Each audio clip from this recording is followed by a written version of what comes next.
Yeah. You got it. The recording is in progress. Well, let's start here. Slide number 6. Este sinóptico es muy sencillo, pero para lograr entenderlo, vamos a verlo detalladamente. Es una propuesta, es una idea, cómo es para trasladarlo a cualquier caso en general. Yo diseño una pieza, básicamente, atendiendo a estas 4, pueden ser más, según como yo quiera profundizar en el estudio de estos. En 4 tópicos. Para diseñar yo me baso en la economía, en cuanto a fabricación de lo que voy a realizar, ¿cierto? En cuanto a la seguridad, priorizando, por supuesto, esto sobre todo lo demás. En cuanto a la funcionalidad, y por supuesto, nunca dejo de lado el aspecto. En la industria de línea blanca, en la industria de automotriz, en la mayoría se tienen en cuenta mínimamente estos aspectos. Costo, por supuesto, seguridad para las personas. Se puede incorporar incluso algunas cosas más, como últimamente medio ambiente, impacto ambiental, bla, bla. Sí, todas estas son las consideraciones que tenemos en cuenta para diseñar cualquier pieza. Recuerden, pieza puede ser un tornillo, puede ser una correa de goma, una manguera, o puede ser un elemento roscado muy específico. Considerando eso, entonces, alguien hace un diseño y lo plasma en un plano. Le afecta sus coeficientes de seguridad, calcula, etcétera, verifica ese diseño y ahí sale la pieza que tiene que fabricarse. Acá aparece el primer error en general y les cuento a ustedes que son futuros ingenieros en materiales. Quien diseña suele ser un dibujante o un ingeniero mecánico o civil. Imagínense si en vez de ser un elemento mecánico estamos diseñando tal vez estructuras de algún puente o mecanismo, una usina o una central eléctrica, lo que sea. Puede intervenir un ingeniero civil, un ingeniero electrónico, un ingeniero mecánico, electromecánico. Y cuando pasan a esta etapa siguiente, selección del material, bueno, se basan en planos semejantes, equipos parecidos, planos o piezas de la competencia, consultan a un colega, pero pocas veces para esta etapa que es selección del material, se remiten a quien corresponde, que es o a un metalurgista o a un ingeniero en materiales. Que sería la visión más amplia todavía. Ellos son, o sea, en este caso, ustedes serán los que realmente contribuyan en seleccionar el material más apropiado para este diseño y para este servicio que va a estar sujeto el elemento que se diseñó. Y no dejar el librado a que lo sigan haciendo como siempre se viene haciendo. Sino que hoy en día, incluso con las mejoras y los avances en materiales, es bueno tal vez generar innovación esto. Así que zapatero a sus zapatos, quien diseña, diseña, y quien selecciona el material tiene que ser el especialista en seleccionar. Acá generalmente aparece la primera parte. Pero en el diseño puede haber una falla incorporada debido a que se hizo un cálculo equivocado o se cometió algún error de, de diseño geométrico de la pieza o de lo que fuere, que queda oculto ahí y nadie se da cuenta. A veces el cálculo queda oculto porque nadie lo revisa, incluso eso sería más grave, porque en los diseños habría que calcular, alguien calcula, pero tiene que haber alguien o un software que calcule, o alguien o un software que verifique, y a veces no sucede eso. Bueno, la etapa siguiente a que se seleccionó el material y ya se dispone del plano, se fabrica. Esa pieza se fabrica siguiendo también algún método de fabricación que es propuesto al principio. Cuando se realiza el diseño, no solamente se diseña la pieza, sino que también hay que diseñar el método de fabricación.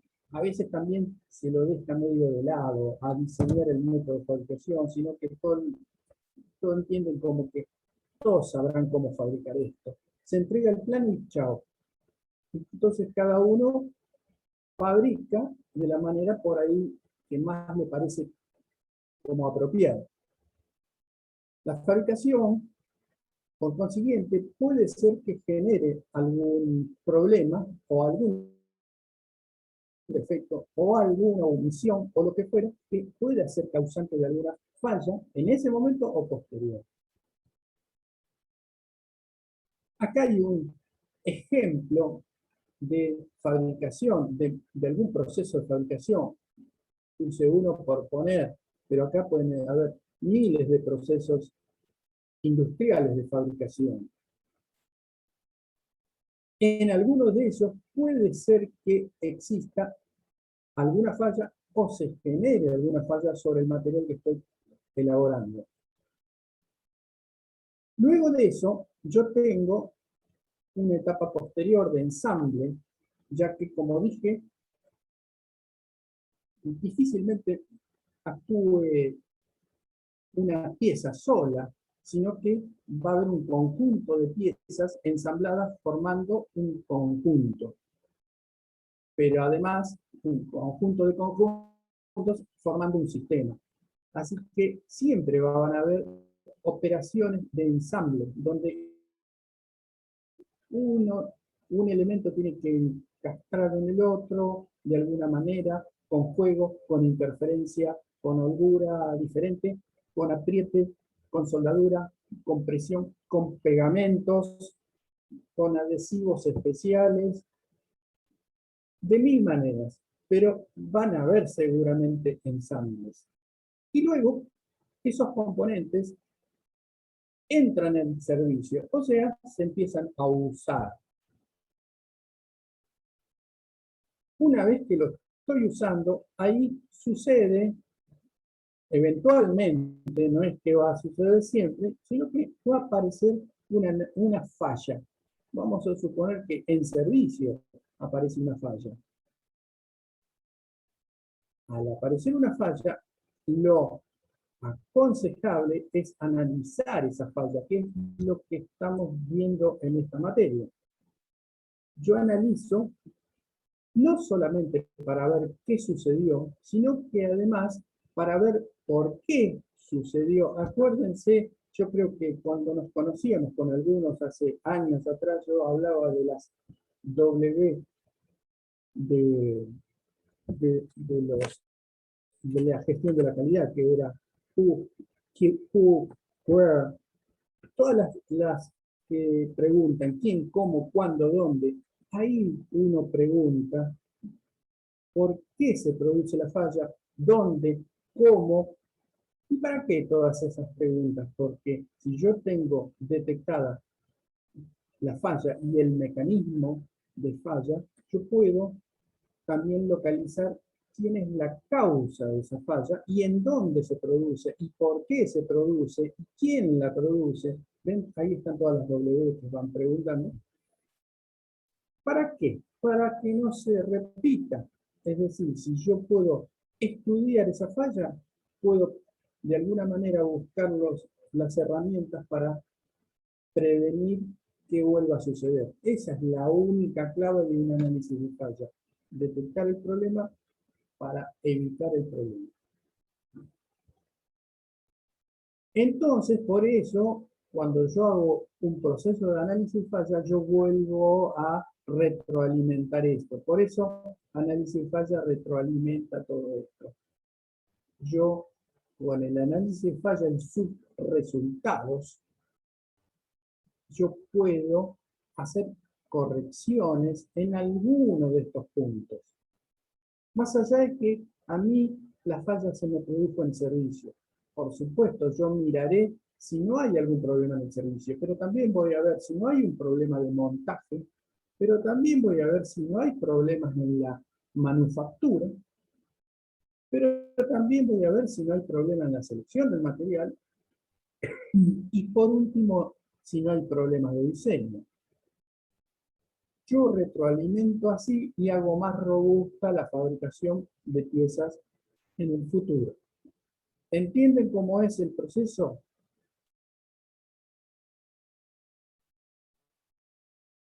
Acá hay ejemplos de cada una de las detecciones de fallas a causa de alguno de esos elementos que veíamos recién. Yo puedo tener deficiencias en el diseño. Yo puedo tener una inadecuada selección del material y les puedo asegurar que suele suceder cualquiera de estos casos, suele suceder. Y en este segundo caso, inadecuada selección del material, suele suceder cuando no consultan al que domina esta ciencia, esta materia, que sería, en este caso, los ingenieros materiales. Suele suceder cuando hay imperfecciones en el material. Bueno, es decir, en las etapas de elaboración o de manufactura de las piezas. Cuando hay deficiencias del proceso de fabricación también. Cuando hay errores de montaje. Errores pueden ser del método, pueden ser errores involuntarios del operador, pueden ser varias causas, pueden ser errores en los elementos accesorios o herramental que utilizan para montar. Y por último, también podría estar la falla en el servicio. Se produjo en el servicio y puede ser en el servicio que esté esa causa de falla. Pueden ser entonces inadecuadas condiciones de servicio. Esto es a veces medio complicado de ver o de detectar, porque muchas veces llegaron las piezas rotas en una cajita, pero no llega el dato fehaciente de todas las condiciones de servicio: presión, temperatura, a qué hora fue, quién estaba, con qué momento de inercia trabaja el equipo, cuántas revoluciones tiene, qué temperatura en ese punto tiene, qué lubricación tiene, qué sé yo. Miles de datos adicionales que a veces no se disponen. Entonces esto a veces se torna un poco complicado arribar a algún resultado fehaciente, me refiero. Acá está otra manera de ver cómo se produce la falla. Las fallas, yo decía, las puedo tener en el servicio. Recuerden, una cosa es se produce en servicio y otra cosa es la causa, dónde está.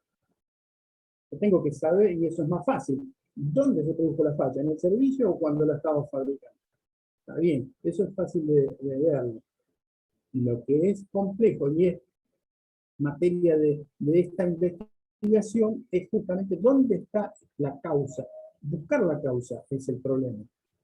Y a veces es multiposición la causa. Puede estar asociada un poco con el diseño y otro poco en la fabricación. Ahí está complicada.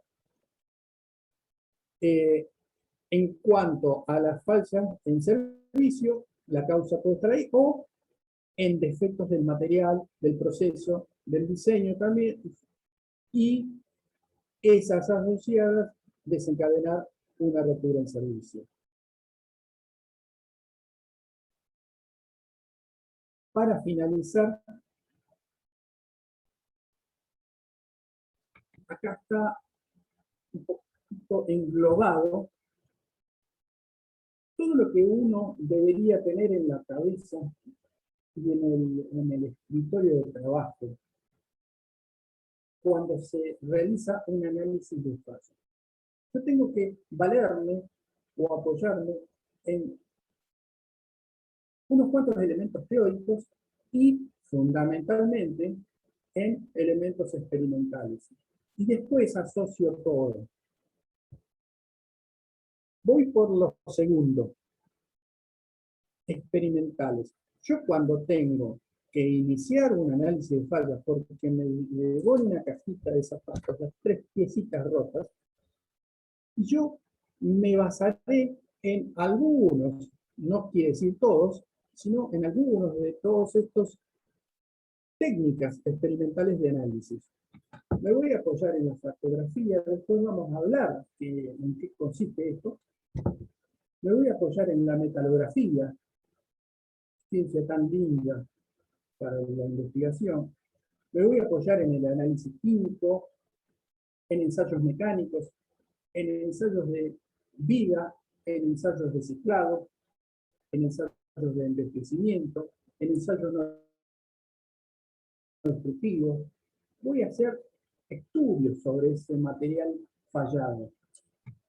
Este va a ser mi pata experimental, de la cual voy a sacar cierta información, resultados.